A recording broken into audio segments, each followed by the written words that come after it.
I'm unbeatable, I'm unbeatable, I'm unbeatable. I'm unbeatable. Couple minutes no score. Every time they wanna clash, the winners kicking through the door. I am unbeatable. Chances running out of stop, and we're running out the clock. I fail once, never stop. I am unbeatable. I am unbeatable. I am unbeatable, yeah. I am unbeatable. I am unbeatable, yeah. I am unbeatable. I am unbeatable, yeah. I am unbeatable. I am unbeatable, yeah. Staying in is the new going out on Saturday evening in the British Basketball League, and you don't want to go anywhere. It's the South West Derby, and you've had to wait a long time for it. The last time Bristol took on their nearest rivals, Plymouth, was mid-October, and that was after all 3 games went the way of the Flyers, who are still hoping to qualify for the playoffs. So seeing if the Patriots can avoid a clean sweep is Dan Routledge and Manchester Giant Evan Walsh. Thank you very much, Jeanette. Yes, welcome to Bristol. Plymouth in town, a little Southwest Derby action for you on this Saturday night. And Plymouth can't make the playoffs, but they'd like to land a bloody nose on them up the road, first of all. Yeah, for sure. If you're the Plymouth City Patriots, you're going to want to land a big punch on the Bristol Flyers here tonight, even though Bristol Flyers are still trying to climb up the ladder for playoff spots. Well, let's have a look at the starting 5s for today's game, starting with the Bristol Flyers, and it is the 5 that we've seen a lot of the guards provide a lot of the work. Ralph Thomas Edwards into the starters as well, and Brad Green is going to be the focal point in the centre. At the other end of the floor, a little thin on the bench tonight, Plymouth City Patriots, but they do have TJ Atwood in the lineup. He's been sensational all year. Have they got enough offense to go around him? That is the question. Well, a couple of guys we wanted to have a look at before we get underway. Tevin Ollison has been a really consistent scorer for Bristol this year. Yeah, the dynamic wing here for the Bristol Flyers has really had a chance to come into his own this season after being behind a couple of stars last year. Good to see him playing really well this season. And at the other end of the floor, the one guy you know is going to consistently bring it every game for the Patriots, TJ Atwood. Yeah, TJ, you know, the all-star for the Plymouth City Patriots. He has been an absolute mainstay for this team this year. Versatile up and down the floor. Clearly a great player for the Plymouth City Patriots. Well, the Bristol Flyers have not yet punched their ticket for the playoffs. They can still be caught by Evan and his Manchester Giants, but they're hoping to sort that out this weekend. Paul James, though, would like to prolong it at least. We've got the tip-up coming up right after this break.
Welcome back to Bristol. Ed Yudansky alongside Tahir Akar and Daniel Cox, our officials for tonight. If the lights go out, we won't lose the refs, will we?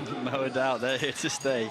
We definitely see them as we get set for this Southwest derby.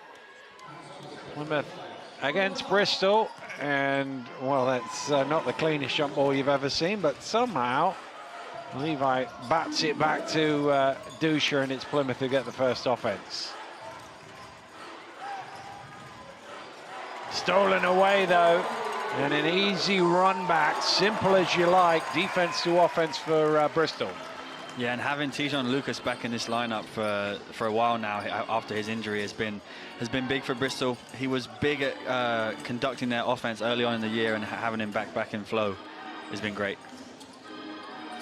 Dusha to Wiley. Wiley 2 feet in the paint off the back of the iron. Thomas Edwards, who's been in the starters for the last couple of weeks, in it once again, grabbing the rebound. It's obviously been a juggle for Bristol this year with the all the games they've played, but easy points like this will certainly help today. They've had injuries as well, but obviously their EMBL campaign came to an end.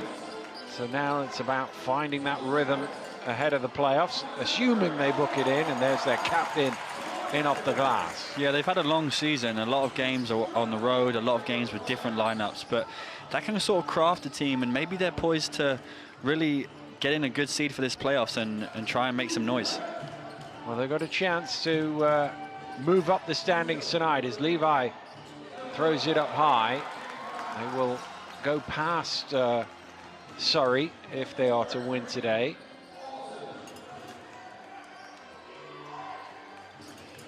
Lucas. Johnson down to Green, and we've seen that move all season long, and that's usually the result. Yeah, that right hook is just too smooth for Brad Green down there. Once he establishes his position, he's very, very tough to stop. Dusha out to Hart. 2 minutes gone. Plymouth still trying to get on the board. They will hear as Levi lays it in off the glass. Yeah, great decision there by Atwood, drawing the defense and dishing to his big man.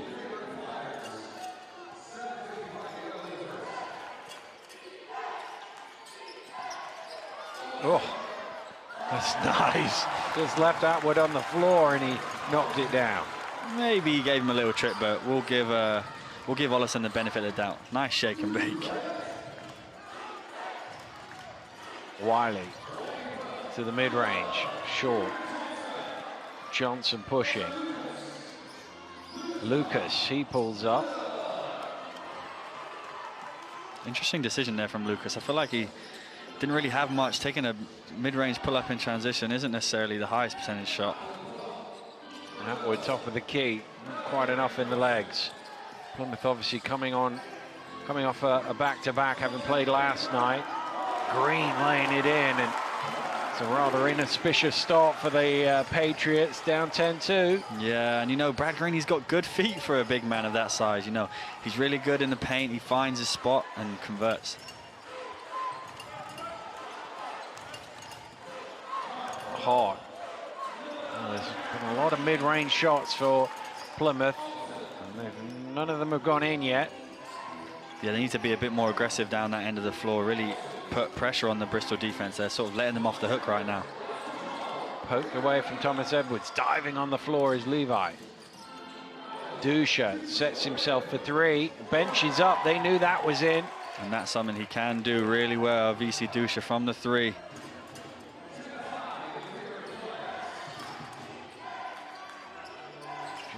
The second made field goal of the game. Meanwhile, the sixth for Bristol, and everybody has scored for them in the starting five so far, inside 4 minutes. Yeah, very comfortable here early on. Plymouth got to get them out of their rhythm. Hart for three. Front iron comes out to Dusha. Foul is called against Lucas. Copeland's going to come in for Hart.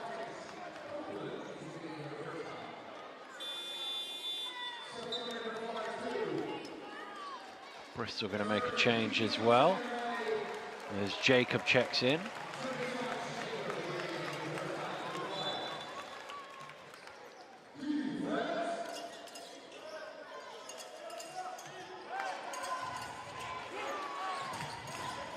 Mismatch here for Atwood, see if he can take advantage.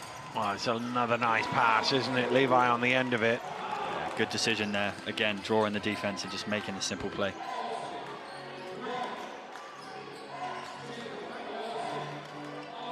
Ollison. Miscommunication. He thought Thomas Edwards was going to slide down to the corner, but he was coming up to the 45. I feel like he could have been a bit more selfish in that situation. I feel like he had the step on his defender. Could have finished with that nice left-hand layup, but tough to miss ref Thomas Edwards there, lifting from the corner.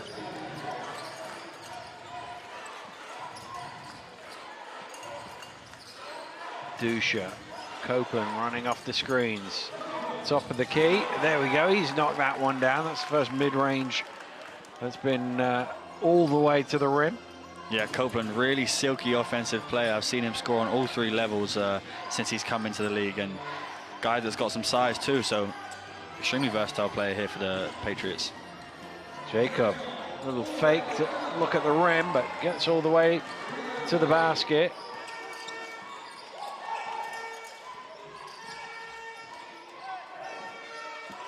Copeland in the corner, back up top to Dusha. Copeland comes to the near corner, misses the 3. Green with the rebound. Already his 3rd of the game. Lucas going to the basket. Dusha comes away with it. Dusha looking for options. Copeland just stepped on the line, and that will be out of bounds. Well, it was a slow start by Plymouth, but they've cut it down to 3 here. Timeout is called. We'll take one as well. We'll be right back after this.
Well, I wonder, looking at Coach Kapoulis here, Evan, whether he might feel like his guy started perfectly, looked well in control up 8, and maybe just eased off a little bit too early. Yeah, they had some balanced offense going on in the start, you know, everybody getting a touch for the ball going in the net. But yeah, on the defensive end, I feel like they could have really turned it up and took Plymouth out of this game early, but really left the door wide open. Well, Wiley with the rebound. Green got his hand on that to knock it loose. It's out of bounds for a Plymouth ball from the side.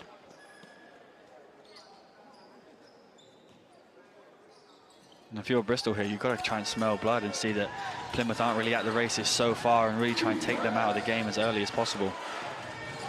You see, they played last night as well, so you try and up the tempo and make it difficult for them. Dusha getting to the rim, tough finish.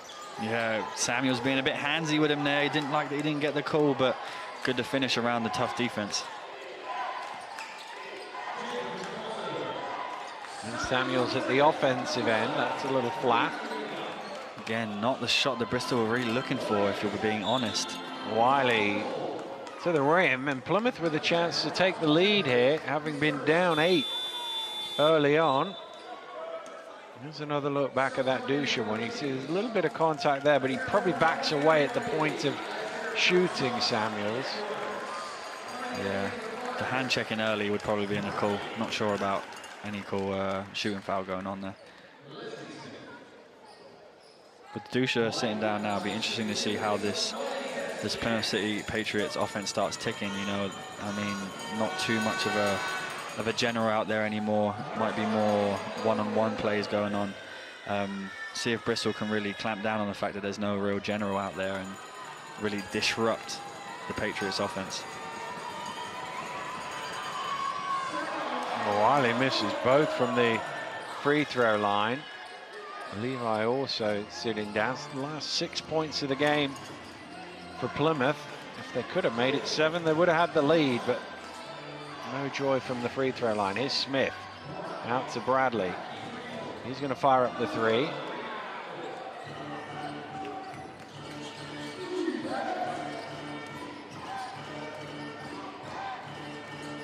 Copeland turning the corner, knocked away, but illegally so.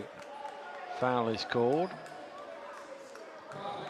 Yeah, I wish I could have the referee's angle on that one. Not sure if he got arm or ball. We'll see here.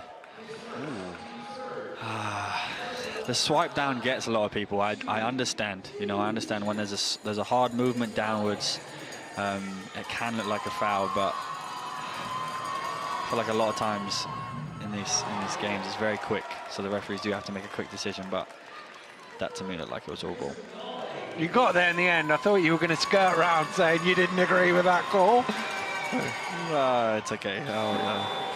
Try and stay on the good side. You never know who's going to be in my crew on Monday. Yeah, that's just open to hear. Akar is not in Manchester on Monday going, I was listening back yesterday to you. Guys, I appreciate all the effort you guys do. So if you're watching this game, you guys are doing a great job. And the orange is absolutely stellar. It is. Well, Plymouth in the lead now, having scored 8 without reply. Here's Jacob, overcooks the 3. Smith with the rebound, and he definitely did get his arm pulled there. So Leslie Smith will go to the foul line, and good for him that he's managed to get back to full health a few weeks before the playoffs so that he can get a little rhythm going before that, because he's an important part of this team. Yeah, they've missed him. You know, Brad Green does an excellent job up front early on, but Leslie Smith is a key part of this team. You know, he stretches the floor. He's added the 3-point shot to his bag this offseason, and yeah, good to see him back out there. And for this Bristol team, they rely on offensive rebounds, and he is one of the mainstays for that in this team. So good to see him back on the court.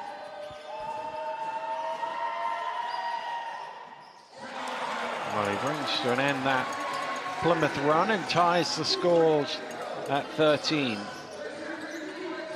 little pressure down floor from Bristol. Green fires up the 3.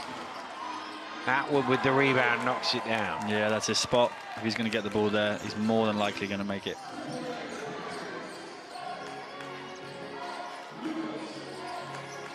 Jacob shovels it into Bradley underneath the basket for 2. Yeah, I like to see Bristol extend this pressure here again. Just got to keep the ball out the middle. I like the pressure with no real point guard on the floor. I know Jules Dankodo is more than capable of running the one, but he's not Alvisi Dusha. We're just losing control of the ball there, turning it over.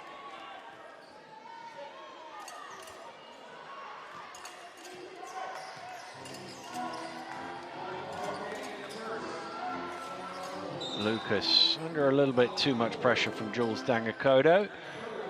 He's called for the foul. So just for our viewers, wherever in the world they may be watching, you're talking about running the one.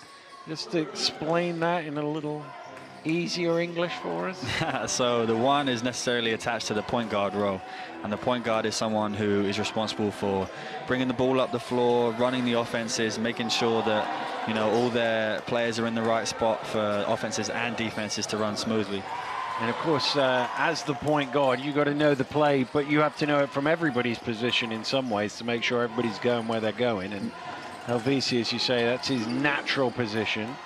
Yeah, it's your responsibility as the point guard to make sure that everyone is on the same page. And for that to be the case, you know, you should be able to know multiple different positions and understand where people need to be and what time.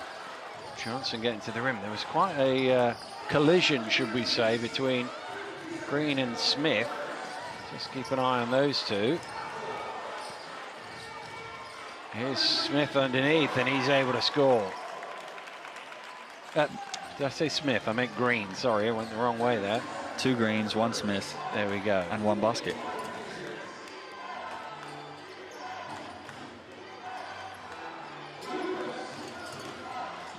Lucas back to Smith. Inside to Jacob, who assumed that Bailey would be... I'm going all over the place here, aren't I? Bradley, like, should we start again? Would be in the corner. I think he was meant to be in the corner because he tapped his chest to say my fault, but obviously it's Jacob's turnover because he threw it straight out of bounds, but it was Bradley's error by the looks of it. Yeah, it's 2 very similar plays here for the Flyers. You know, it doesn't look like they're clicking on all cylinders as of right now. I think Andreas is going to have a big end of first quarter timeout here for the guys to get back on the same page. Dangakodo under pressure, has it knocked away. Wiley has it, but time is ticking. He's going to have to heave one up here. Did he get it away in time? Doesn't matter, it didn't go. That'll do it for the first quarter. Bristol started well, but it's Plymouth who are in the lead. We'll have the second quarter after this break.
I think Paul James will be relatively happy with his squad. They were a little slow starting, Plymouth, missing a lot of mid-range shots, but then 8 points in a row, and they're on top here.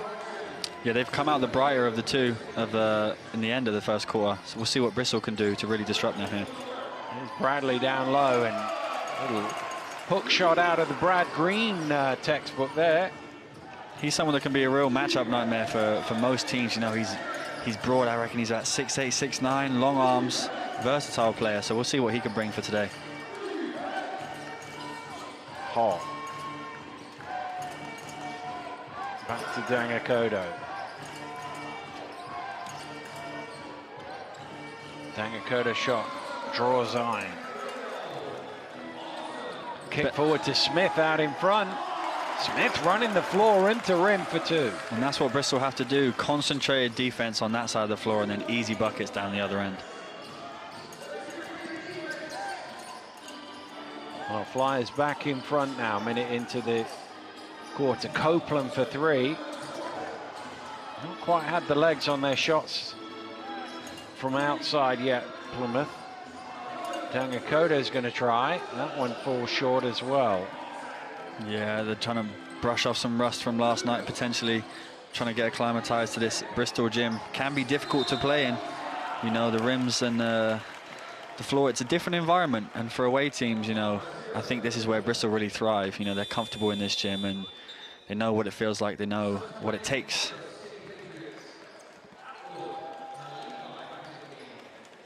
More changes for Plymouth as Smith goes to the free throw line.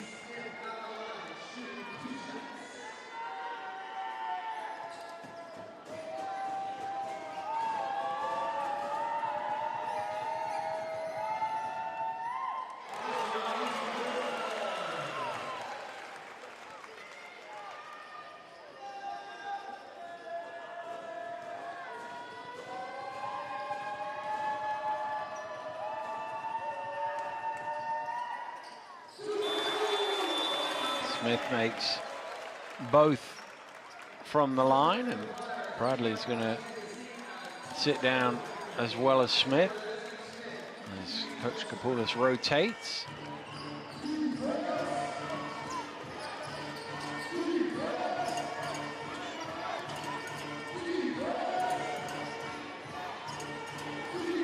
Dangakodo. Atwood, hand in his face, but he knocks it down anyway. That's what that switching 1 through 4 defense will give you. Sometimes you'll end up with Lucas on the bigger guard of TJ Atwood, and everybody already knows that that's his spot. And given the extra size, it's pretty easy for him to shoot over him, even with the hand up.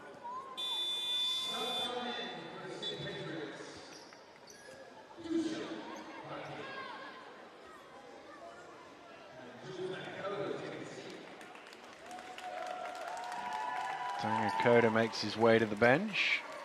Dusha returns.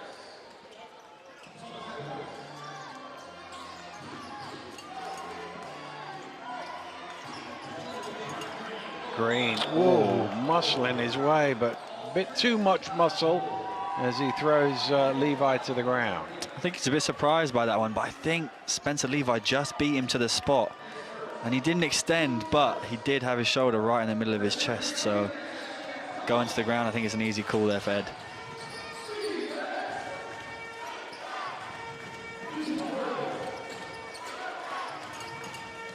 Is Dusha. Back out to Atwood.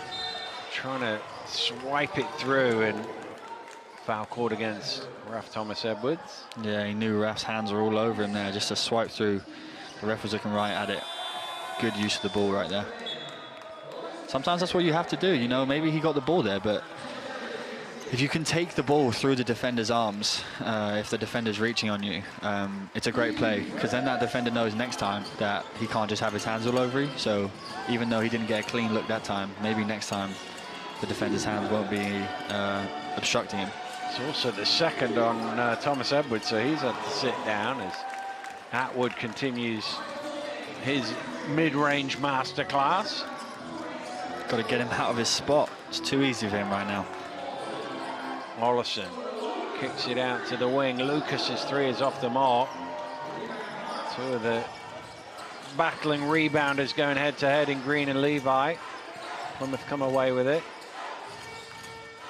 I feel like Bristol are still settling here in this second quarter. They could get a lot better looks if they just were a little bit more patient or, you know, dynamic with their movement off the ball. You know, settling for semi-contested, contested shots is not going to get you a run in this game.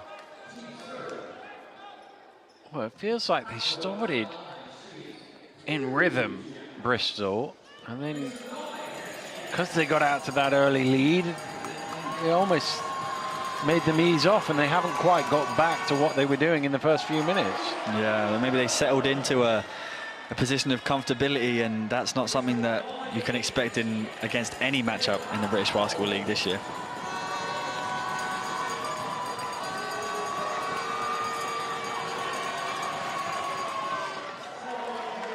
Atwood breaks the 23-point tie, puts Plymouth ahead.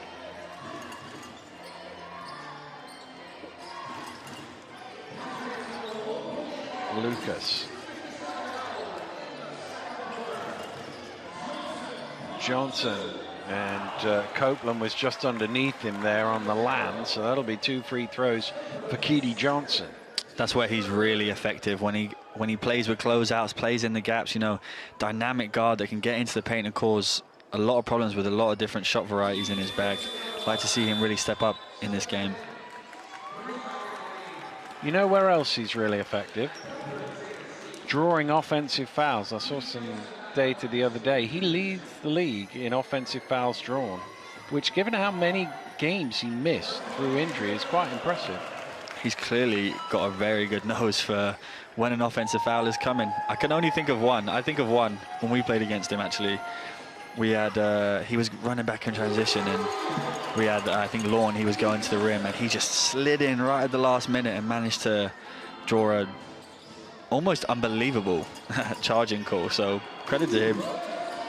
I'm not getting in the way of that. Yeah, exactly. If he saw the stuff I saw in practice, I wouldn't get in the way of it if I was him. Nice pass from Dusha to Levi. Slightly off balance finish, though. It'll be interesting to see here if Bristol can really capitalise with this big two-man front with Green and Smith, really trying to change the dynamic of this game. Well, they don't run it very often. Here's Green knocking down the three, and he's a dangerous shooter when one goes in. Yeah, and maybe that's where the big lineup hurts you in transition, where you're not quite matched up and you've got Brad Green or Leslie Smith closing out to a three-point shooter. It becomes very difficult. Green on the offensive glass and putting it back in.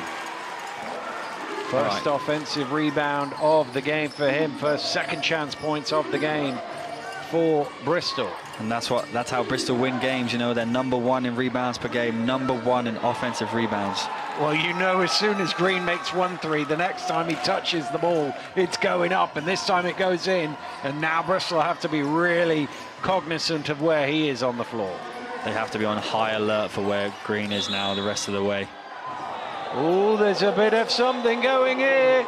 Dusha and Lucas got tied up, and Lucas ended up on the floor, but he didn't like how he got there.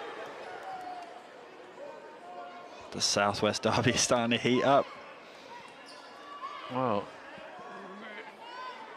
referee Udansky signaled 2 there. I assume he means 12, because Dusha's number is 12, and it's been called for an unsportsmanlike.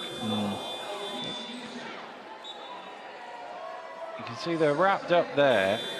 Oh, that's what the unsportsmanlike's for. He just pushed him to the ground. I'm just wondering whether Dusha got 2 fouls out of that. Yeah, it is 2 fouls.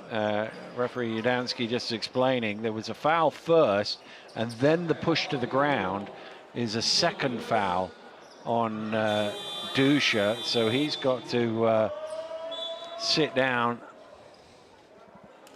And now we've got a timeout called with 5.5 minutes to go in the second quarter. And Bristol will have free throws on their return. You can see the Flyers going into their huddle. Dusha called for foul number 1 and 2. And a chance for Bristol to try and get some momentum at that point. Here's Bristol's run of form. They had that monstrous home win against Leicester, but all defeats around that, and obviously they got knocked out of the EMBL as well along route. So they're a team that's trying to find a bit of rhythm heading towards the postseason. Yeah, I mean, when you come up against a team like London or Cheshire, you know they're going to be really tough games. As long as you sort of compete and leave yourself a chance to win, you'd feel happy about those games. But, you know, taking an L at home to Surrey isn't an ideal situation for Coach Kapoulis and his guys to be in.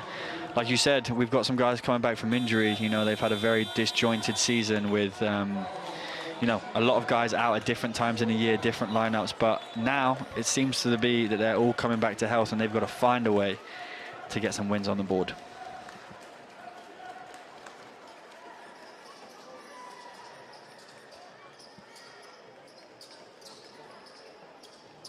So we will have the 2 free throws for Lucas on that unsportsmanlike foul.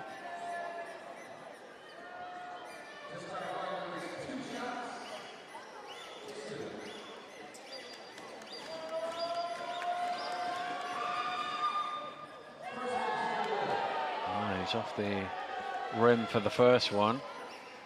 Lucas has struggled to find his rhythm in this game. He's only 1 for 4. You know, he's taken some, I would say, questionable contested shots here. Just a couple of easy buckets to get him going back in his rhythm. I'm sure he'll be right in this game.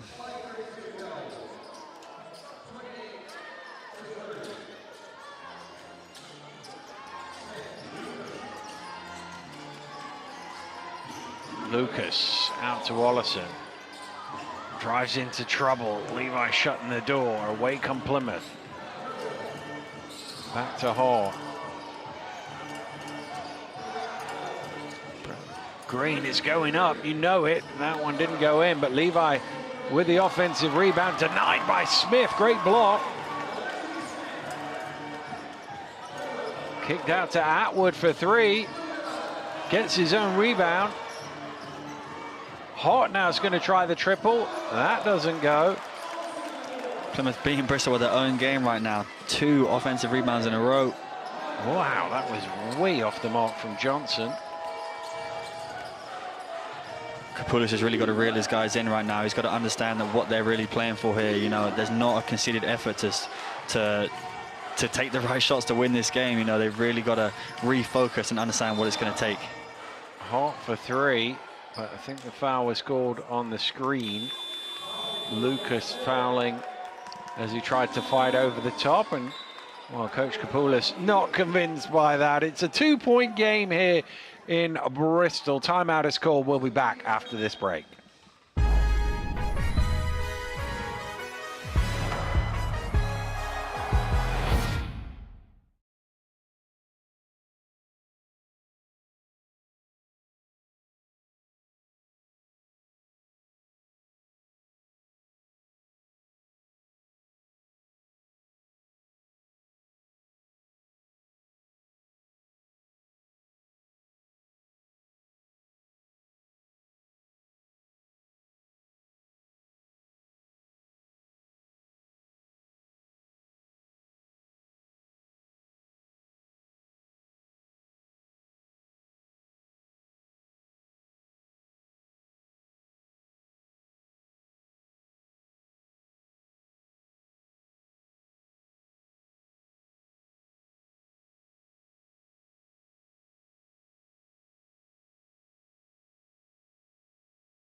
Well, welcome back to Bristol, where Andreas Kapoulis and his team are trailing by a couple of points here, and neither team really shooting the 3-ball very well. You feel like somebody's got to get going. Green is the only one really who's made any shots so far, and that's not a great way to come out of a timeout with a turnover. No, I mean, Bristol really have to start turning it up.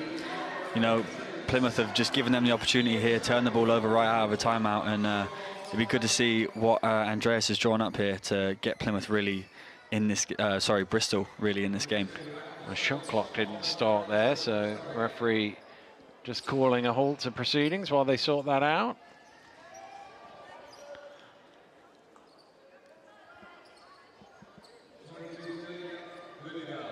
There we go.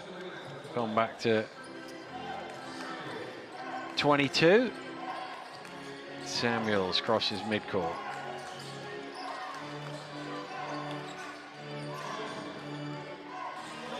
Johnson driving hard, big slap down, and the foul is called. Again, I'd like to see the angle on this one. It looks similar to that slap down on the opposite end of the floor. It looked like he called it from a long way away, but let's see here. Can't really see too well through the bodies, but it's like a similar call to me, to be honest. Yeah, Joe Hart called for the foul.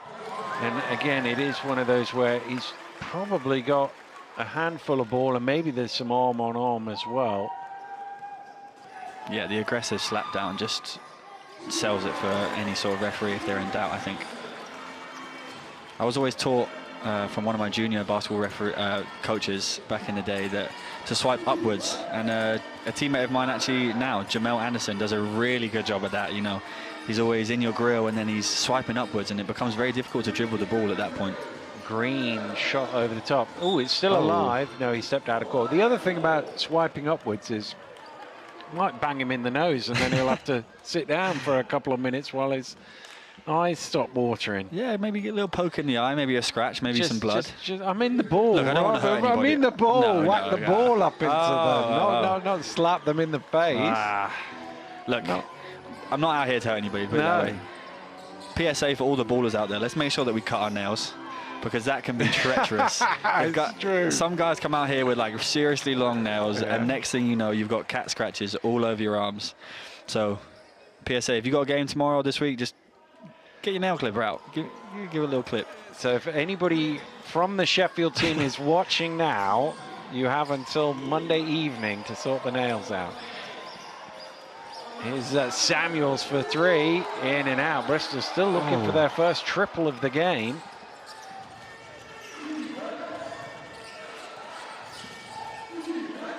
Dangakoto going all the way, and he will shoot two as the foul is called on Bradley.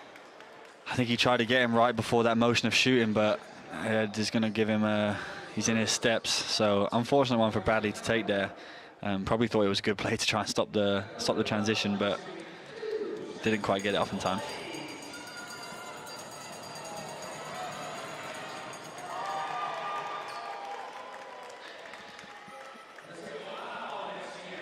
Dangakoto makes the first. Plymouth back in front here, looking for their first win of the season against Bristol. Two teams seemingly met every week in the first 3 or 4 weeks of the season. They played each other a lot, but it's been a long time since these two combatants have gone head to head. Brad Green, top of the key, knocks it down. He's got that slingshot action, but that looked good to me. 2 for Brad Green. Well on his way to his customary double-double. Here's Joe Holt right down the lane to the layup. If you're Bristol, you've got to not be happy with that defense. I mean, Joe Hart is a knockdown three-point shooter, but a clear lane to the basket anyone would take. Well, the three-point shot certainly eluding Bristol, but what they do better than anybody else is crash the misses. This is their game. This is their game. And they do it better than anywhere at home. You know, they know how these rims miss, and they're always in the right position, it seems like. Dangakoto with the triple.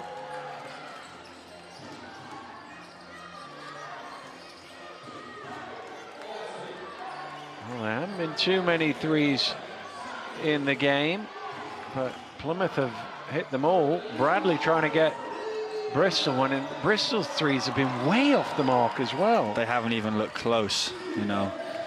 I think it's partly down to the execution of their offense. You know, they're not getting clean looks. They're a couple of feet off the three-point line. Nice pass back to Levi. Great assist from Jules Dangakoto. And he's helped his team to a 5-point lead and forced Andreas Kapoulas into a timeout. Yeah, Jules with a slow start, but really coming into the game now with Elvisi sitting on the bench for 2 fouls. You know, he's hit that 3, came off, dished to his big man, made the easy jump hook. Well, Plymouth now with a 5-point lead to protect in these last 100 seconds, looking for a victory. I mean, it's a tough run of games, that, isn't it? Cheshire twice, Leicester and Sheffield, and boy, they should have beaten Leicester. They had them beaten regulation and at the late stages of overtime as well, but ended up losing it over 50 minutes. But that's been kind of the story of their season. There's been times where they've been there or thereabouts. You think of the games they played against Surrey, but they got swept by Surrey and could have won all 4 of them, really. Yeah, they've been in control of a lot of games this year, which I'm sure Paul James would be, you know, it's a two-sided coin, happy about, but also, you know, frustrated to not get a lot of those over the line. Like you said, the double overtime loss recently to Leicester, and a game slipped away from them earlier in the season against Newcastle where they almost all but had it. But yeah, maybe it's to do with the size of their bench, you know, a couple of inexperienced guys along the way. A lot of things can play factors into these things, but I guess for them, they're just going to want to try and round out the season as strong as possible. Well, that is the thing. They can't make the playoffs, but it is about finishing the season strong. And also, obviously, you know, everybody's looking for the next job. Where are you going to be next season? Who can you impress? What numbers can you put up? It is that sort of thing. How many wins can you get? Yeah, are you a cause of change in your team? Do you stick out amongst the difficult times in a team when you have a losing season? Johnson back out to Jacob. Ollison around the screen. He fires up the 3. Finally, they're on the board. Their first 3-pointer of the game. Their account is officially open from 3, and Olsen is the guy to do it. Oh, he is certainly a very good 3-point shooter. You can see they've gone 0 for 10 before that.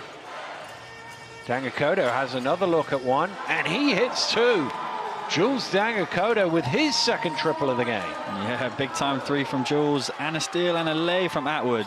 Lazy offense here from the Bristol Flyers. Oh, Plymouth, who were down 8 after the first couple of minutes and didn't look like they had the legs in them, could well take a reasonable lead into half-time, and Keedy Johnson hits the deck. He'll shoot 2.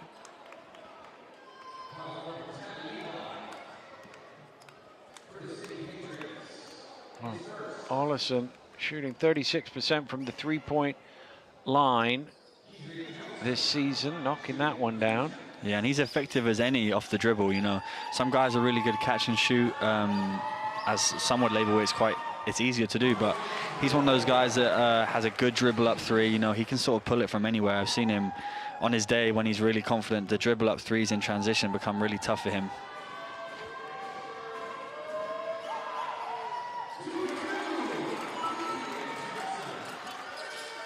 Well, probably an offense each left in this half. Plymouth trying to stretch this 5-point lead. Dangakoto around the screen. Kicks out to Atwood. Atwood working his way to the basket and doing it well. He just couldn't quite squeeze it over the rim, though. How does that not go in? I thought it was all the way in. Gravity working against him there. Here's Ollison for 3. Got it! 2 threes from Tevin Ollison. Dangakoto will heave it on the buzzer, but it falls short. Well, it nearly bounced in. But was there a foul? There was a whistle. I'm not sure if it was in the motion of shooting or... Oh, the referee's gone to the table. We'll have another look back at this Ollison shot, and there is a foul on the heave. So the Dangakoto heave on the buzzer was fouled, so he's going to go to the line for 3 free throws. Keedy Johnson called for the foul. Killer way to end the half. You think that you've come into the locker room with all the momentum, and then you give up a silly foul on the heave that yeah, has almost no chance of going in, and Jules Angokodo here for the line for 3. Jules Angokodo has had an excellent first half here.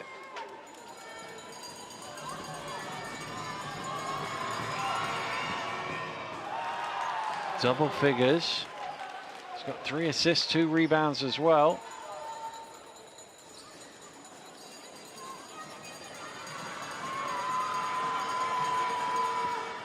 And he makes them all.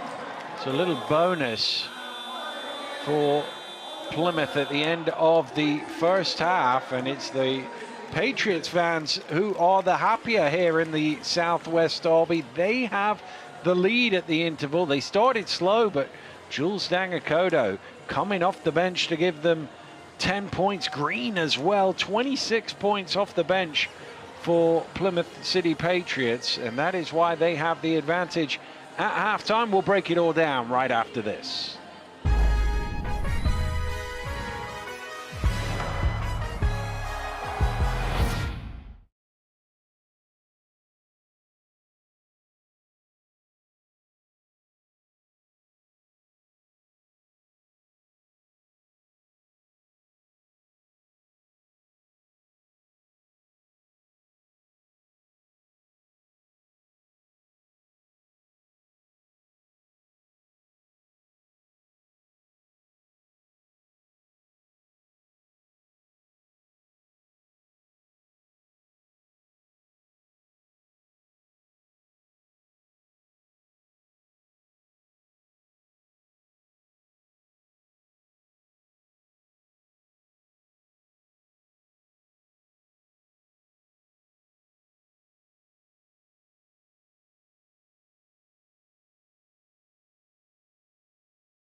Welcome back to our coverage of the British Basketball League.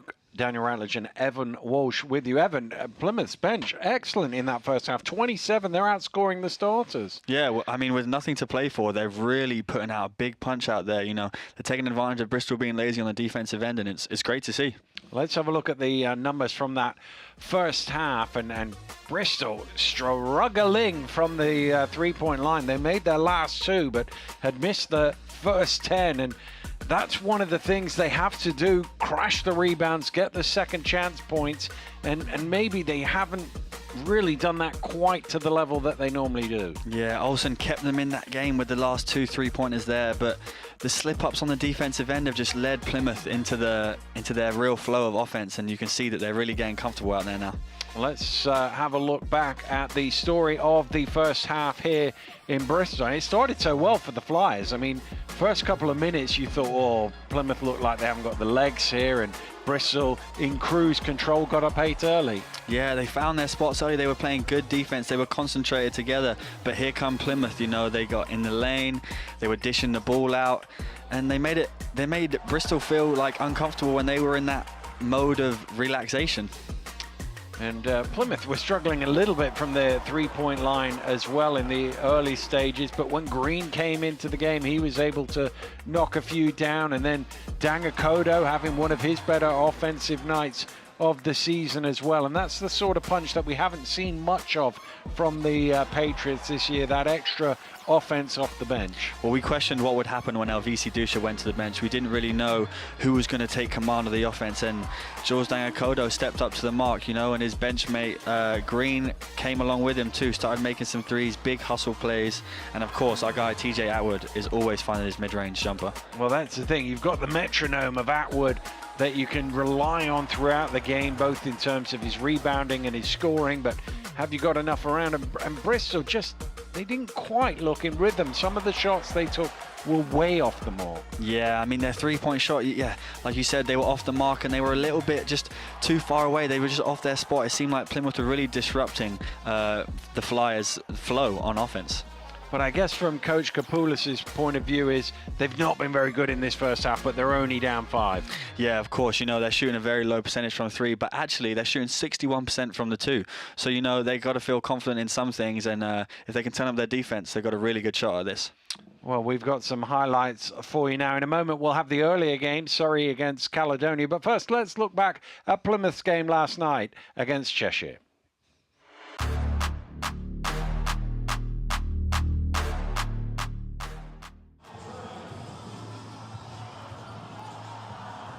Back into the hands of Atwood, who jams it in. It's been a fast-paced game so far. Nice layup off the glass. Terrell Green looking to back down, ends up on the deck, and it's stolen away by Stevens. Oh, stolen back by Copeland, though. Nice pass. Generating stuff out of some sloppy offense. Rye puts it on the floor. Euro step, Aaron Rye, reverse layup. What a move. Locked up and jammed in. The alley-oop, Wiley flushes it. Gets it back at the top of the three-point line. Aaron Rye, let's go dancing. Nice spin, nice finish on the right side. Finds Maceo Jack with the hammer. And they're off and running. Nice move. All the way to the basket. Chagwar jams it in. Plymouth gamble on the steal. Rye, Euro step, puts it up. Oh, it's blocked by Levi. Here comes Wiley the other way for Plymouth. Off the glass and in is Rideau. Screen comes from Ulf. Rideau to the basket. What a move, LaQuincy Rideau. He takes the contact, able to fade out. Nice finish. 3-pointer on the buzzer for Ethan Chagwar. The visiting Cheshire Phoenix. Nice pass into Green. Puts it in and count it. Fourth quarter. Holden spins. It's stripped away by Plymouth. Atwood. Nice pass. And Cam Copeland finishes. Stevens jams it in. Baseline drive and flushes it home for 2. Nice pass to Copeland. And Copeland throws it down. Ends up in the hands of Holden. They've left him open for 3, and he punishes them from downtown. Absolutely punishes them. Wild to the basket, throws it up and in. The bench enjoyed that one. Greg Wild gets it to go. There's still 2 seconds to go here as White will fire one up for 3, and that will do it. Cheshire Phoenix, their 4th straight win in the British Basketball League.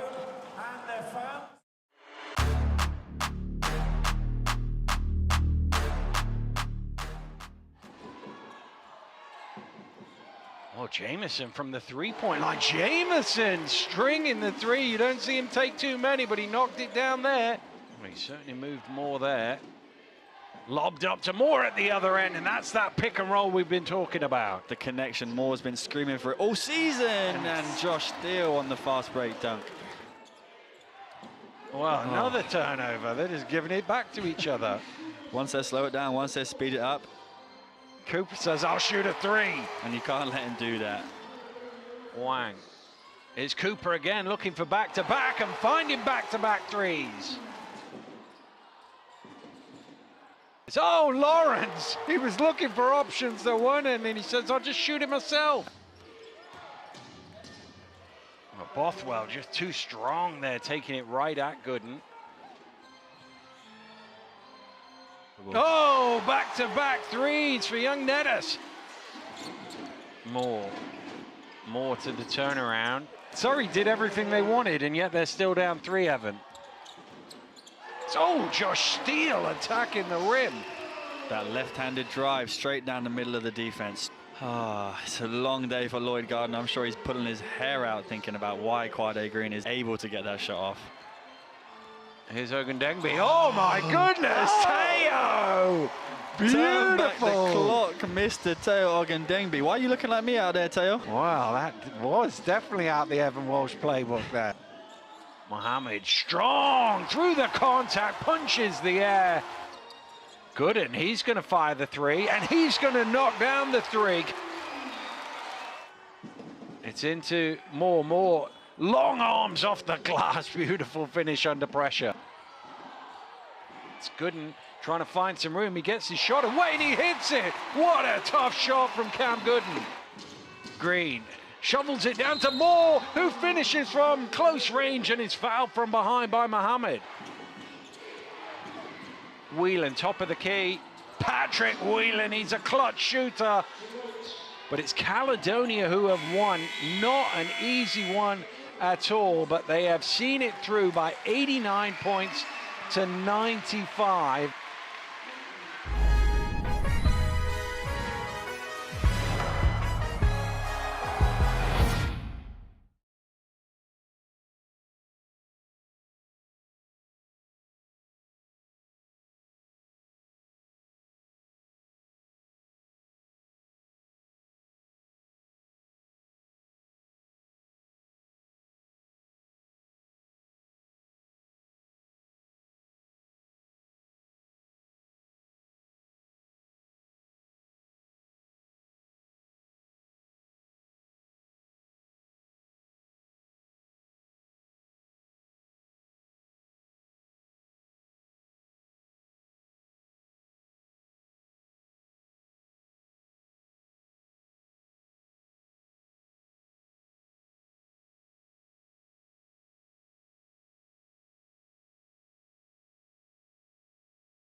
Well, wherever in the world you're joining us, welcome back to our coverage of the British Basketball League. It's been another busy weekend in British basketball. Let's have a look back at the results so far. Caledonia getting it underway with a road win on Thursday. It's been a good weekend for the road teams so far. Cheshire winning in Plymouth, Leicester winning in Sheffield, Caledonia again on the road in Surrey with the victory, and Plymouth are ahead here, so who knows, could they keep that streak going? We've got a doubleheader for you tomorrow. Leicester against Newcastle at 3 p.m, followed at 6 by Cheshire against Bristol, and then on Monday, Easter Monday, 6 p.m. tip-off for Manchester against Sheffield. Here's how it stands in the table right now. This is with this score going as it is. It could be a 6th win for the Plymouth City Patriots, and Bristol won't overtake the Surrey Scorchers. If they can turn it round and win, they can climb up to 7th, but work for them to do. And we are getting it back underway as Paul James watches on as his Plymouth side get the first offense of the quarter. And of course, Evan Walsh and the Manchester Giants are looking at this game and going, as Atwood misses the 3, well, if Bristol lose, that keeps your slightly slim mathematical chances of making the playoff alive, but if Plymouth win, then they close the gap to you behind. Yeah, it's a little bit of a lose-lose situation here for us tonight. I'm not going to comment on which I would prefer, because I actually don't know. There's no real win here. Oh, great block from Levi, and that's a travelling violation as Green goes up and down with it. That's a force to be reckoned with down there. Brad Green getting blocked by Spencer Levi. Well, Levi is one of the hardest working guys in the league. He's always seems to be putting his body on the line, and more often than not, he's looks a bit undersized against who he's going against, but he's not outmatched for heart and effort. No, he's one of those right place, right time type of players, and he's been extremely effective for this team as he's come in about halfway through the season. Tangakota starting the second half, having come off the bench to good effect in the first half. Although it's a turnover by Joe Hart, which will give the ball back to Bristol. And that's the type of stuff that Kapoulis is probably looking for out there, you know, really trying to turn up the notches here on the defensive end, make Plymouth struggle to execute on the offensive end. Ollison, deep one. Levi with the rebound. Here's Green, another one who's starting the second half, having come off the bench. Hart for 3, doesn't go. Good box out. That's a point guard boxing out, a center right there. That was good. Hell of a box out.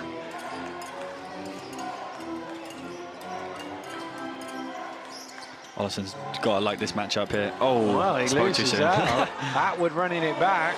Chased back by Johnson, but he couldn't quite keep it in play. And it'll be a Plymouth ball. Yeah, I spoke way too soon on that attempt, but, you know, he's got to smell blood a little bit there and be a bit more direct with his movement. Complaining about a foul. Maybe he got hit. I couldn't see from our angle, but Ollison, he's got to take this game to the Plymouth City Patriots today. Green for 3, front iron. Oh, that's a big one, isn't it? Is Ollison, it's come to a stop. Paul James is screaming for a travel, nothing doing. Johnson taking it hard to the rim.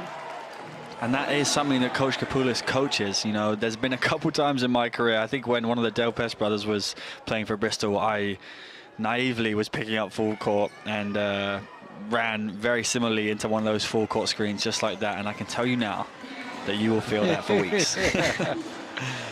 The ice bath is required at the end of this game, I think.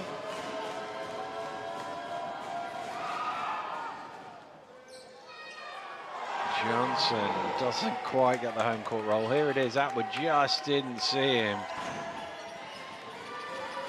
When you are so focused on stopping the ball, your eyes are fully on the ball, and then as you're turning your body to get that stride back in front of the ball, you boom, you hit a brick wall like Brad Green. There's no moving Brad Green in that situation, that's for sure. sure the screener loves those ones. Yeah, he's got to feel good about making great contact with him there. You know, if coach is coaching that on a weekly basis and you get to create one of those situations for your teammates, you've got to feel good. Nice pass, and Levi with the finish. Plymouth's lead is up to 6. Bristol's on-ball pressure is getting them into a bit of a bind here. You know, that they're sort of getting beat on those backdoor cuts and dribble drives, and then they're not rotating down to their man. Ollison had the mismatch there and took full advantage of it. And he's the guy that's going to have to really turn it up for this Bristol Flyers team to turn this game around here. More than capable of doing so. He's just got to really take the game by the horns. Dangakoto. Atwood, oh, it's a little high. Joe Hart did well to catch that. Green off the mark for 3. Ollison wide open for 3. Uncharacteristically way off the mark. Yeah, I think he could have given it back to Johnson. Maybe he could have got a 1-2 pass back. Would have been maybe a more open shot, but I'm sure Ollison is trying to feel out this game right now, see if he can go off. Atwood to Hall. Round it comes to Green. Resets himself for 3. Gets his own rebound. And he gets 2 instead. Kapoulis is absolutely furious on the sideline. There's been way too many of those shots that have just gone astray, and the Flyers haven't managed to come up with the defensive rebound, which they desperately need to get back in this game. Oh yes, a little scowl on the face there.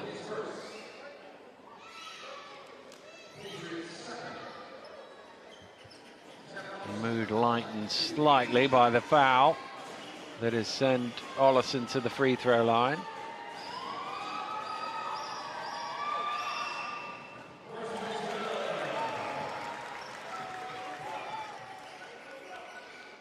(12 for 15 from the free throw line today, Bristol. And with back-to-back games this weekend, you know, Bristol go on the road to Cheshire tomorrow. Maybe their minds are almost on Cheshire. I don't know. You would like to think that teams do prepare for both games and one isn't as important as the other. But if you looked at it on paper, you know, you see that Plymouth don't have much to play for, and Cheshire are the second best team in the league this year. So maybe you think that Bristol's attention isn't fully on this game, but you can see here that if that's the case, they'll drop one. Well, the other thing to add to that is you think, well, Plymouth are on a back-to-back themselves, having played last night. They might be a bit fatigued, and we can get on them early, which they look like they were doing, but it hasn't continued that way, and Plymouth have shown no real signs of fatigue thus far. No, and a free throw made from Spencer Levi is a welcome sight for those Patriots fans. 2 for 2. Stretches the advantage back to 6 here.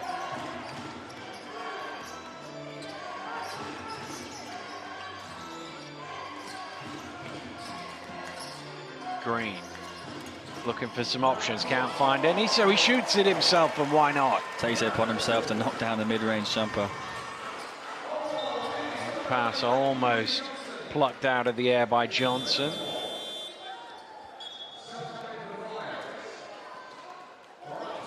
Bradley's going to return for Thomas Edwards. Well, you can see nobody over there, nobody over there. I'll just shoot it. I guess from a Plymouth point of view, you'd rather him shooting from 17 feet than 2 feet. Yeah, you feel like you've done a good job if you can get Brad Green to take a mid-range jumper. But as you said earlier, he's pretty proficient at the top of the key. Yeah, he might not be the best jump shooter, but he for sure knows where his spots are, and I think that all around that top of the key is probably where he feels comfortable. Well, Copeland getting all the way to the basket.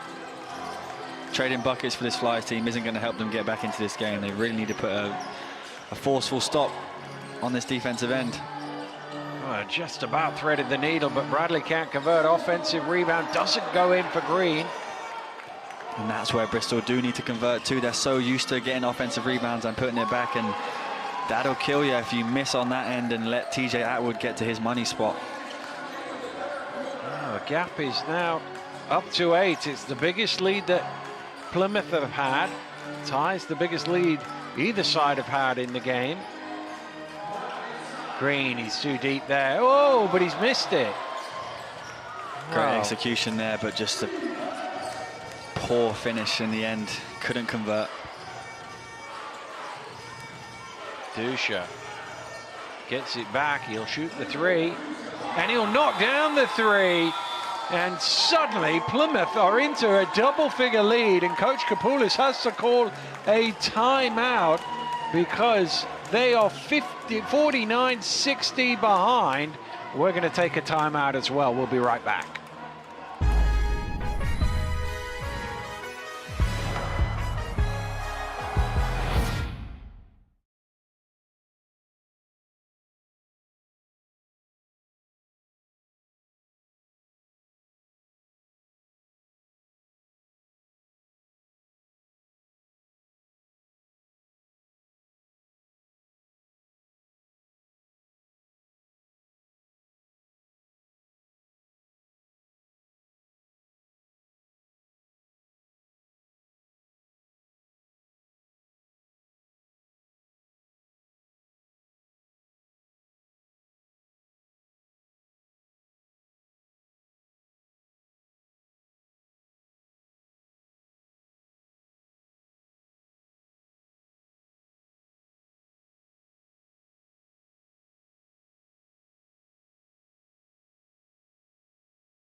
Welcome back to Bristol, where this shot from LVC Dusha has given the Plymouth City Patriots an 11-point lead.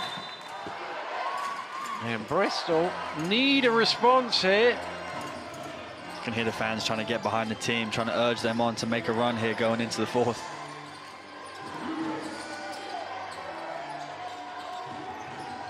Well, the one thing you would say is over the years, including this season, we've seen a number of great finishes from the Flyers in this building. They have a nose for a comeback at home once they get a bit of wind in their sails, but at the minute we haven't seen the likelihood of that to this point, have we? No, they haven't been too assertive on that offensive end, and they've sort of let Plymouth get the sort of shots that they want. It's not ideal. Dusha. Oh, it squirms straight to Atwood's hands, and he makes it a 13-point lead. The switching defense is leaving Bristol all over the... Oh, and nearly a turnover. Probably should have been a turnover.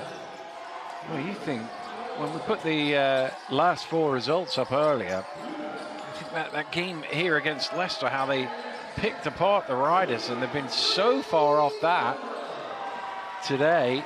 Their shooting has been terrible. Yeah, and that's a good look for the Flyers, but they've had no flow into that shot, so maybe he's not comfortable. He hasn't had many open shots today, so tough to knock those down when you're cold.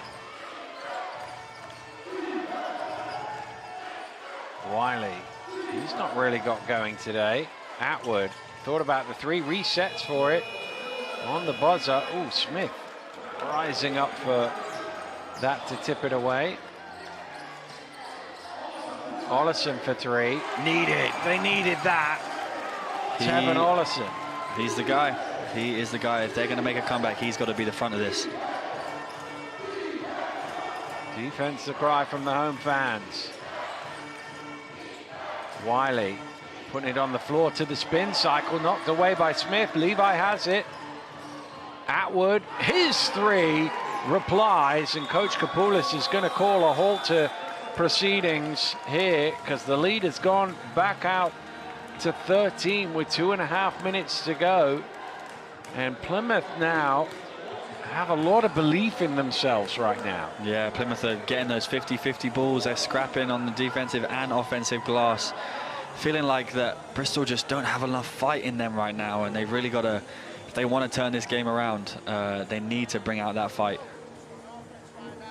Well, Coach Kapoulis drawing it up on the board, but it's at both ends of the floor they need an improvement. This is their schedule, obviously, this game, and then they go to Cheshire tomorrow, away to Leicester, home to London. It doesn't get any easier. No, it doesn't. It's a tough schedule for the run-in. But here he's just drawn up a shot for Tajon Jacob to come off and hopefully get an open shot. There's a lot of progression here on this board. Let's see if the Bristol Flyers can come out and execute this play. We haven't seen much of Jacob today. He's only played 7 minutes.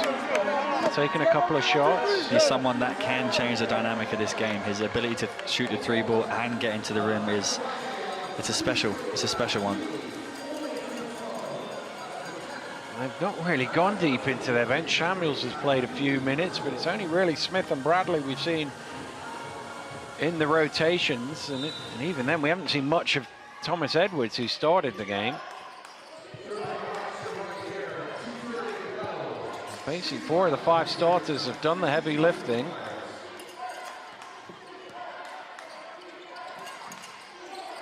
Dusha trying to poke it away from Bradley. Johnson driving in. Atwood has his hand up to own up to that foul. It's his second. Good decision there to get into the paint and cause problems for the Patriots defense. And now it's a question of converting these free throws, and can they pull some stops together here in these next 2 minutes to be in with a shot to make a real run at this in the fourth.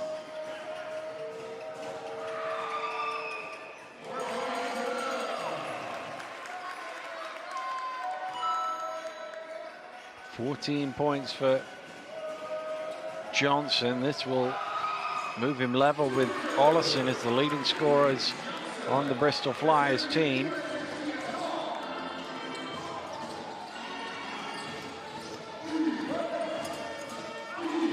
Bristol can afford to be super aggressive here on the defensive end. They've only got 1 team foul in the quarter, so I feel like they should really go after the ball in these situations. Copeland's going to fire up the 3, and he's going to knock it down. His first of the game. Plymouth's 8th. Big shot for Copeland there. Tajon Jacob was right in his grill, but that's what confidence will do. If you feel confident, it doesn't really matter if you've got a hand there. Johnson down a dead end there. Somehow got it out to Jacob for 3, and he replies with a triple of his own. The immediate response there from Jacob. Messes up on the coverage for Copeland, but makes it all back with the 3 of his own. Well, Copeland's going to try again. Not this time. Oh, Levi doing a great job. Saves it back to Wiley. I think that came off Wiley's leg on the way out. Good hands there from Smith, just to slap it away and roll it off his leg and give his Bristol Flyers a chance to cut it down to single digits going into the fourth.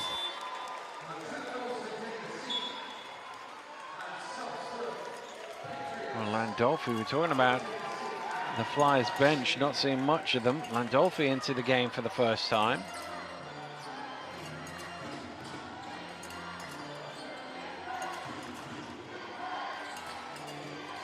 Jacob, well, loses the ball on the way to the basket.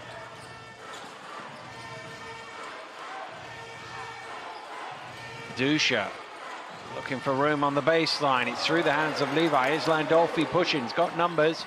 Landolfi takes it alone, but it's Hart playing the defense to deny him. Interesting decision there from Landolfi. He's not necessarily known as a driver, and clearly the referees have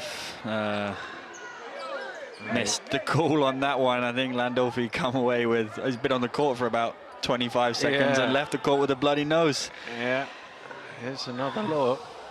Driving to the hole. Ooh, on the forearm, sort of on the swipe down. Ouch. I always wonder, as a referee, what do you make of that when you think, yeah, that's a good defensive play, and then a guy goes off with a bloody nose like that?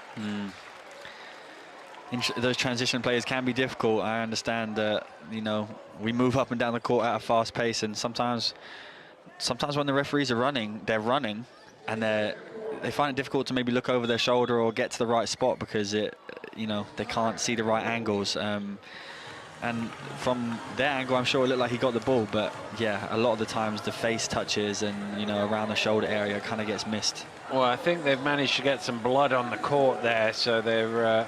I think they've stopped the game for clearing up the blood. And well, this is an impromptu break here with 44 seconds to go, but probably doesn't do Bristol any harm. They need something. Coach Kapoulis has already had a couple of timeouts to talk to his team. He's got to try and find something to light that spark and get them going, because Paul James and the Patriots are looking good right now. Yeah, Paul James and the Patriots are in flow for sure.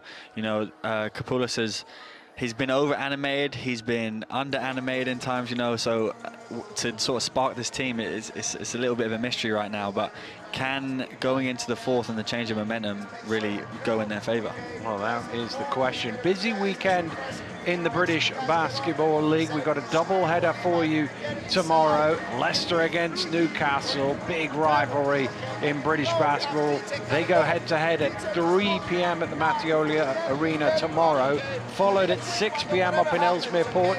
Cheshire Phoenix taking on this Bristol Flyers team. And then on Monday, Easter Monday, Evan and the Manchester Giants in action against a Sheffield Sharks team who'll come to you looking to bounce back from defeat against Leicester on Friday. Yeah, Sheffield are coming in off a tough loss against Leicester, and they've been playing some really good basketball as of late, so it'll be a great test for us, and yeah, excited to look at what this new look Sheffield Sharks look like. Well, they have been playing pretty well, particularly at home. Not so great on the road this season, but they'll want to try and bounce back from that defeat. And it appears that the blood has been sorted and we can get things back underway. Plymouth leading this one by 11.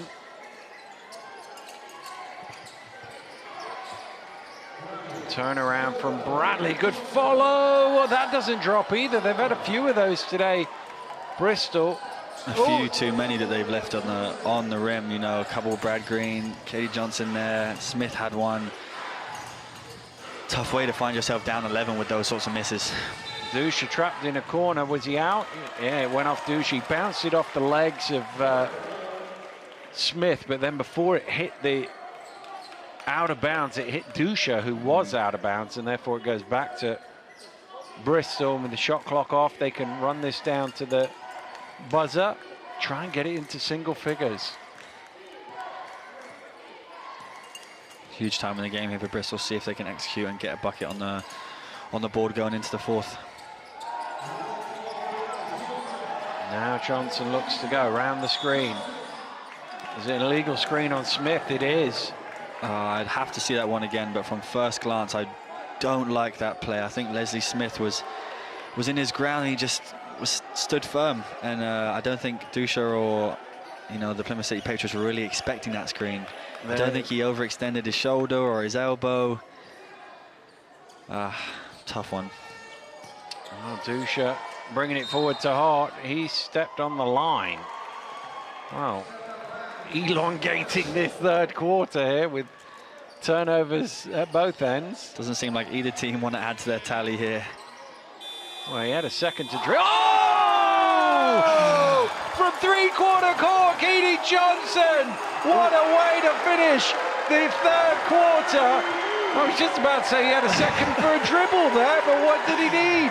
He didn't need it, just threw it from his own free throw line. Is that the spark that the Bristol Flyers needed? Incredible finish to the third quarter from Katie Johnson. Got them all up on their feet. Can they build on that momentum? Find out after this break.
Keedy Johnson with one of the shots of the season from his own foul line. Knocks down the three. Is this the spot? Bristol needed something to get them going. Could that be the one that gets the momentum up? It's certainly got the crowd up.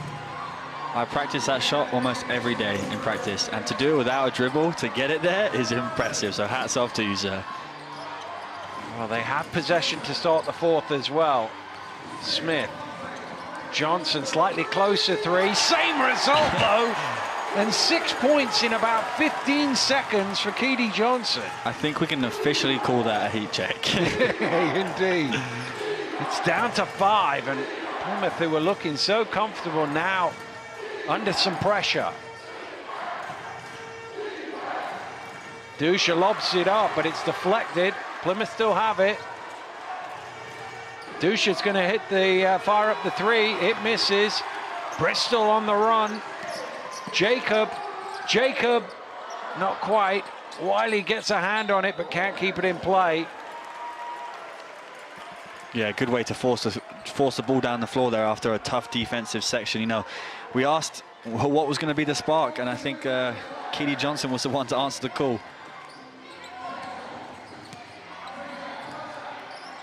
Jacob out to Bradley.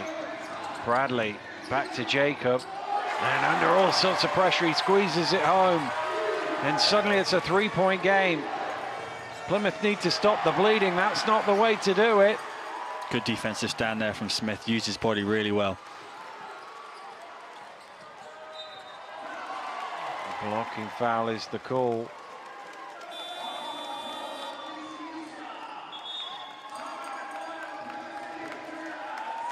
Well, you think there's another timeout here. Paul James is trying to get things going for his team. They were 57-68 ahead, 1 second from the end of the quarter.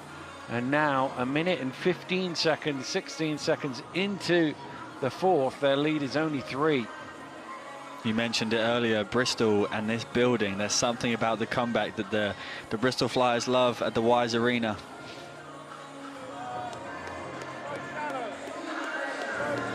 Well, it's amazing the psychology of sport, isn't it? Because if you said to Plymouth before the game, minute and a bit into the fourth quarter, we're going to be up 3, we're in a good spot here, they'd have taken that, they'd have been happy with that. But 2 shots basically, one to end the quarter, one to start the quarter, and suddenly they're, you know, everything's, the sky's caving in. Yeah, the body language on the bench just then, they look defeated, and here, look at the Bristol Flyers.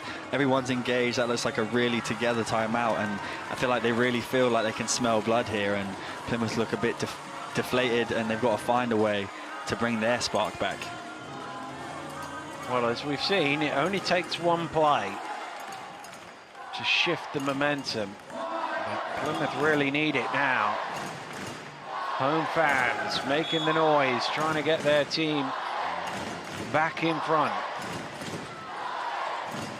Bradley to tie it. Got it!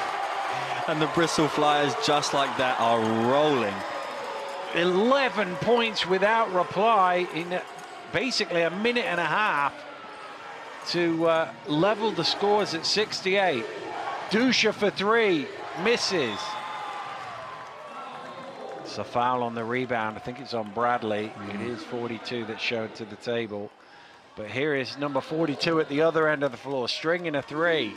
And confidence. His teammate, he saw his teammate make 2 threes and thought, it's my turn. Why the hell not? Well, they couldn't buy one in the first half.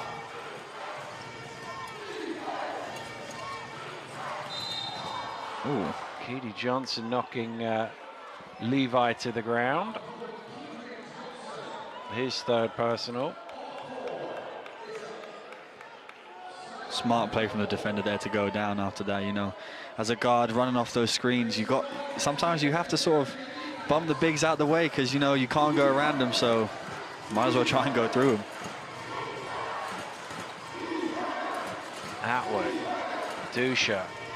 Poked away from him, keeps it alive, gets it to Atwood. Atwood underneath. Somebody blocked it. Nearly another offensive foul drawn there by Keedy Johnson. Might just have been too deep in the circle. Here's Smith. He's going to try his luck from 3, and everybody is hitting. The floodgates have officially opened at the Wise Arena. Well, the Bristol Flyers made 3 threes in basically 3 quarters, and suddenly they're all flying in. That one shot from Keedy Johnson has flipped this game on its head. Electrified the crowd and the team.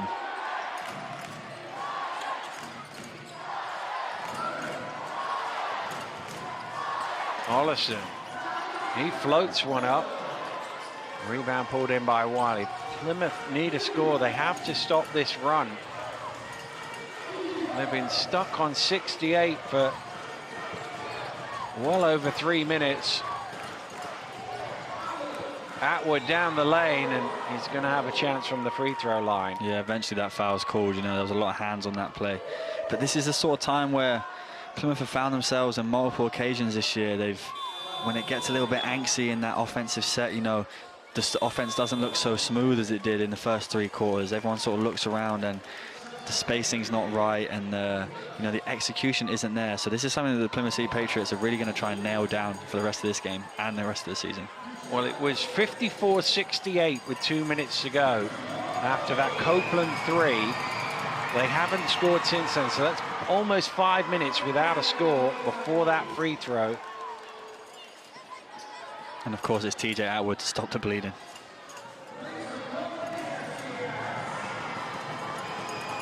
And a run of 17 without reply is ceased. But he only gets 1. Again, I go back to it, still only a 2-point game. Plymouth have to play the scoreboard and not what's happened over the last 5 minutes here. Yeah, momentum is a thing where they can switch so quickly. Lucas, oh nice, just dancing with them, got all the way to the rim. And that's the Tijon Lucas that we know. You know, he's really aggressive, getting into the paint, not settling for those mid-range jump shots, and can finish amongst the trees. Levi's trying to get rid of the ball here, eventually gets it to Atwood.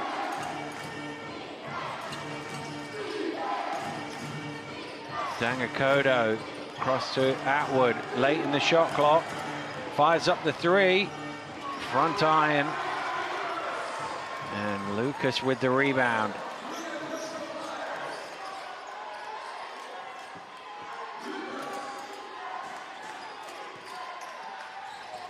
Lucas almost loses it.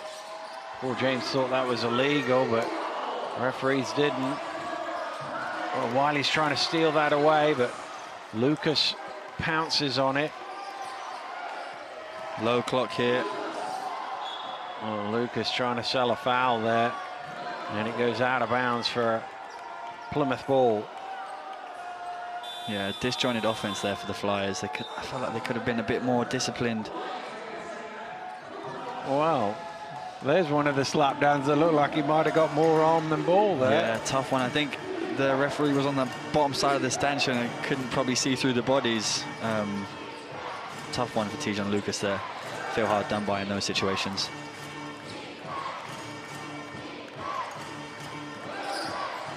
Ooh, a slip.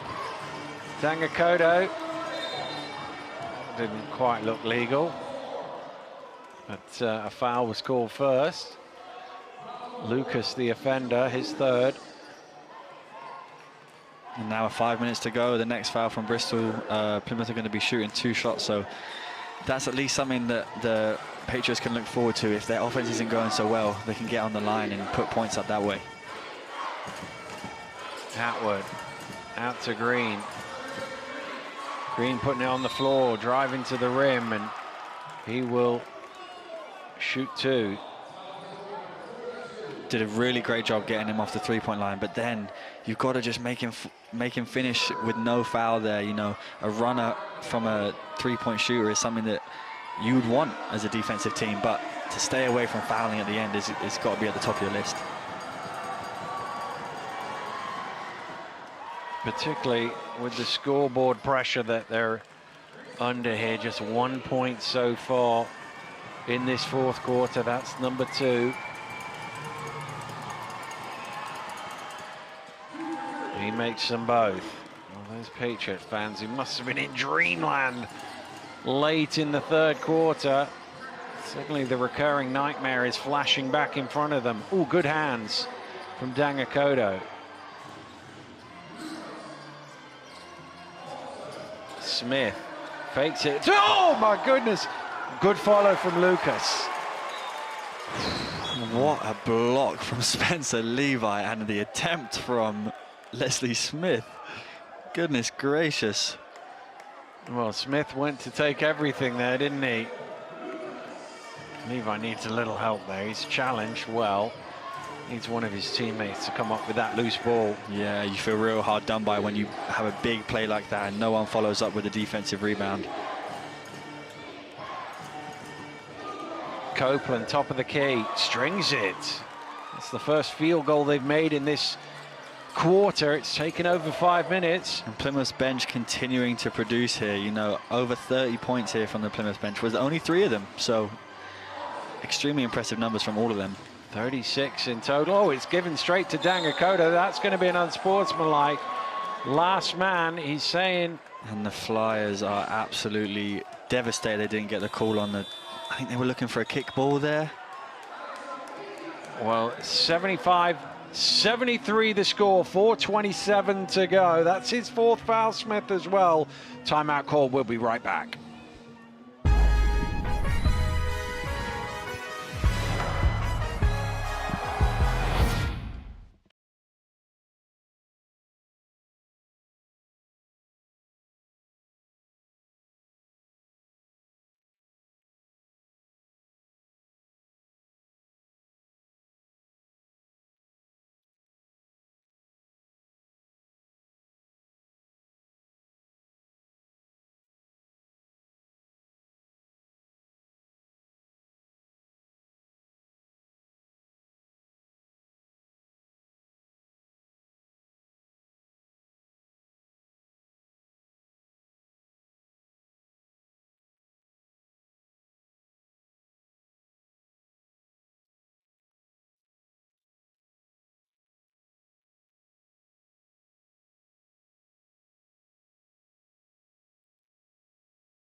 Well, Leslie Smith with the unsportsmanlike foul just before that break. So Jules Dangakodo with the opportunity to level the scores here. He can't take it though as the first one rims out. He's shooting 84% from the free throw line this season. That's only his 4th miss from this distance. Second one goes in. Yeah, kicking himself for that miss there. Just a little lapse in concentration, potentially. But regardless of all these momentum swings, Plymouth are still firmly in this game. Well, a chance to take the lead from the sideline possession. Have they weathered the storm? Can they get themselves back on top? Copeland trying to free himself of the defender, leaves that short. Might come all the way to him. It does. Over to Dangakodo. Dangakodo, tough one. Another offensive rebound. Copeland through the middle, and that came off his leg and will go back to Bristol. Yeah, easy call there from the ref. But great hustle from the Patriots there. You know, Bristol have struggled to keep them off the offensive glass the whole game.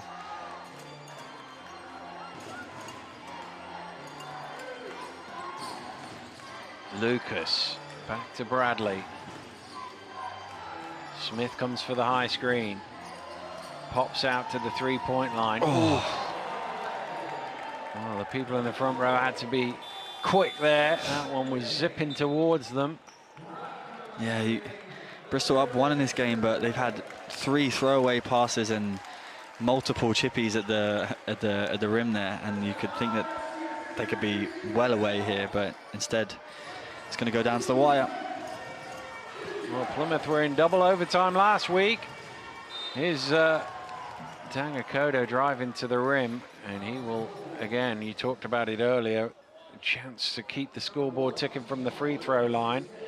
Dangakoto is 6 of 7 from this distance today.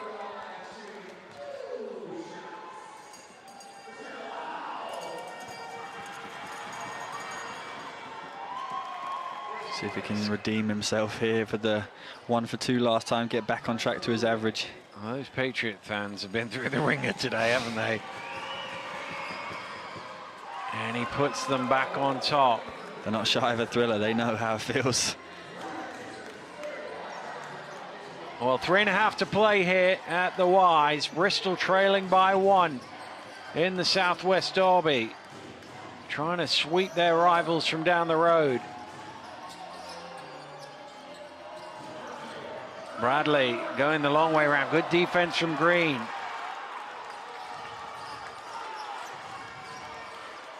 Atwood playing point guard. Still going. Gets it back to Levi. Beautiful pass and great finish. Yeah, great roll there. Way to take up the space. And Levi is just the right place, right time type of guy. Oh, it's stolen away.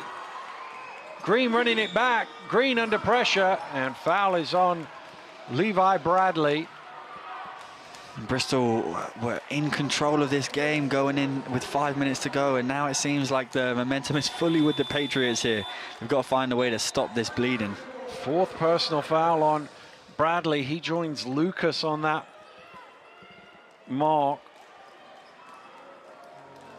And there's going to be another timeout in the game. 2:48 to go, and 2 free throws to come out of this timeout. So Bristol could find themselves 5 points behind by the time they get the ball back, and it's one of those things. They did all the hard work to climb the mountain to get back in front, and then suddenly 7 points in a row in 2 minutes, and Plymouth could make it 9 and be ahead. Yeah, Bristol really need to be aggressive in these last 2:48 here. You know, only 1 team foul for the Patriots, and Bristol have let them into the bonus. So they've really got to find a way to draw some fouls and keep Plymouth in front of them. You know, essentially they need to contest every shot with no foul and get a good look down the floor to have a chance of winning this game. Well, Plymouth trying to book themselves a place in the playoffs. We're not far away now from the end of the regular season and the battle to get to the O2 on the 19th of May. Tickets available now. You can go to the British Basketball League website to secure your seat for the showpiece finale of the season, both the men's and the women's playoff finals. Scan the QR code and get your seat now. Here is Green at the foul line, trying to make it a 2-possession game. Back iron on the first. He's a 72% free throw shooter on the season. He needs this one here. Oh, he's missing both. Levi trying to keep it alive. It came off Green. And a fortunate bounce of the ball gives the Patriots possession back and a new 14.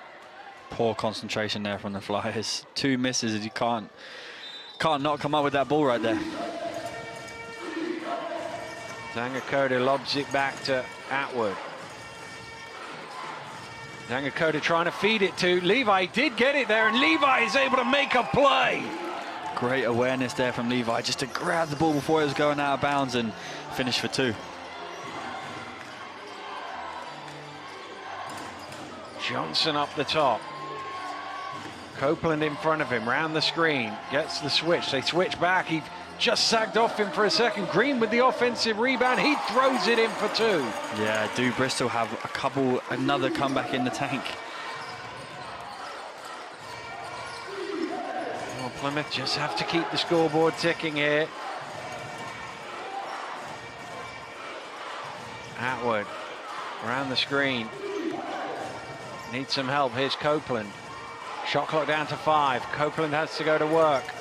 Gets to the spin, gets it up. What a finish! What a move. And it was great defense there, but Katie Johnson took a shot to the face, I think, as that spin move was happening, but right at the buzzer, he got it off. Oh, I don't Excellent know move. whether it might be his leg, because he's come up hobbling. There was a substitution book, which is why the game stopped. Let's see if we can see what happens here. Is there a knee-on-knee contact, maybe? Yeah, maybe jarred his knee, that inside leg. Oh, he's hobbling out to the end of the bench, and the physio is going to have a look at him. So they're down 5 here, Bristol.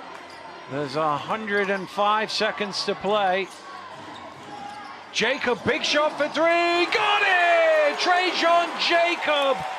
How many times have we seen him hit big threes late in games here at the Y's? He will always answer the call from 3.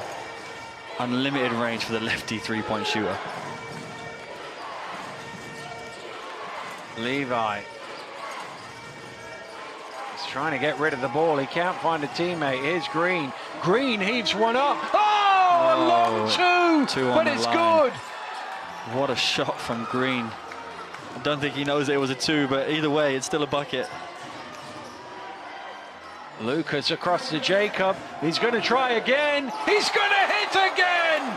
Trajan Jacob, back-to-back threes. Never scared of the big moment, Jacob. And like I said, that range is really unlimited. Into the final minute.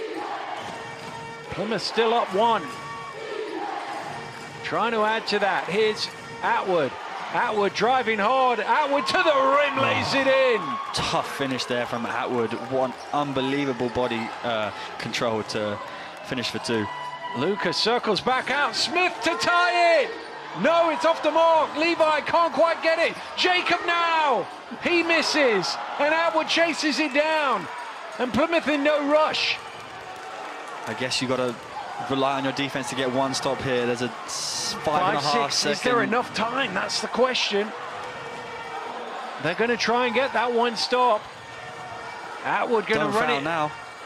Run it as late as possible. Dangakodo gets his man in the air. Back to Copeland. He's dropped it. There's Green. Green through the contact. And a potential and 1. A huge play with 6 seconds to go. And has that got Plymouth the win? Green coming up with the tough buckets, the tough long 2, and then the and 1 right before the shot clock buzzer expires. Fell asleep right at the very last second there and have punished the Flyers. Well, he just happened to be in the right place. The ball was knocked away. It fell right to him. But those Patriot fans don't care how it got on the board, just that it got on the board. And he converts the 3-point play and he holds the pose, and he was playing cheerleader a minute ago. And Coach Kapoulas calls for time. Down 6 with 6.4 seconds to go. You would think the Patriots have it in the books here, but you never know. Sometimes weird things can happen, and that's what Coach Kapoulas is hoping. He's you're going to advance the ball. You get it somebody like Jacob. He makes a miracle 3. I guess Jacob's the guy that you call. You can see just kind of dropped it. I don't think it was even knocked loose, Copeland. He just kind of dropped it. But he wound up for the dunk, and I think he just fumbled it, and it just landed right in the hands of Green. Well, I'm sure he'd say that was an assist. And Bristol, having come all the way back. It's not clear. Let's go. Well, I'm not sure there's really time for a quick 2, to be honest with you. I think if I was Plymouth, I'd be more than happy to give up a 2. Anything but 3s here. Can't switch off here. Still a little bit of time. It's not over.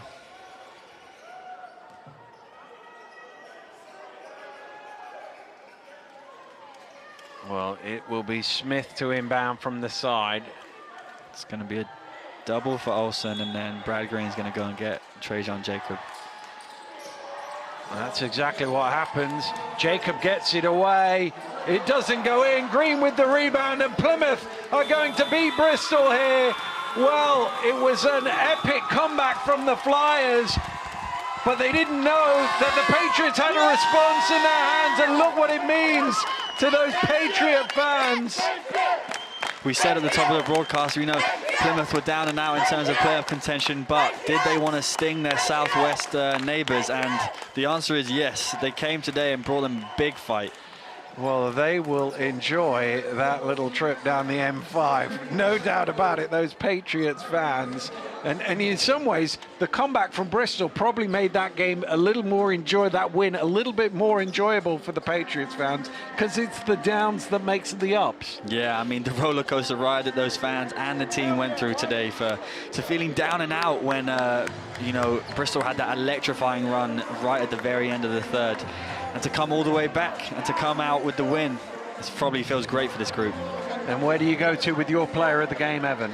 Yeah, so my player of the game today is TJ Atwood, an absolute captain-like performance. I know that Elvisi Dusha has the honours here, but you know, he did a little bit of everything. He finished with 19 points. He did everything. 8 rebounds, 8 assists, and to lead the team to a win like this, even when your back is all the way against the wall, it's props to him. Well, they haven't had too many nights like this to enjoy, but they deserve to enjoy this one on a back-to-back as well. Let's have a look at the numbers from this game tonight. And, well, they sort of mask the ebb and flow of this game. Bristol ended up with 10 threes. It was funny, they couldn't make any in the first 28 minutes of the game. Then suddenly everybody was hitting threes.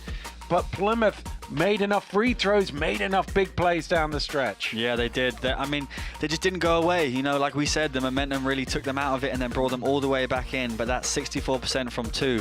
The little plays, they were being scrappy. You know, they were getting the 50-50 balls, and that's what it takes to win in these derby games. Well, let's have a look at all of the results in the British Basketball League so far this weekend. What a week for the away teams. Caledonia in Newcastle with the victory. Cheshire down in Plymouth, they won 2. Leicester up in Sheffield, victory on the road.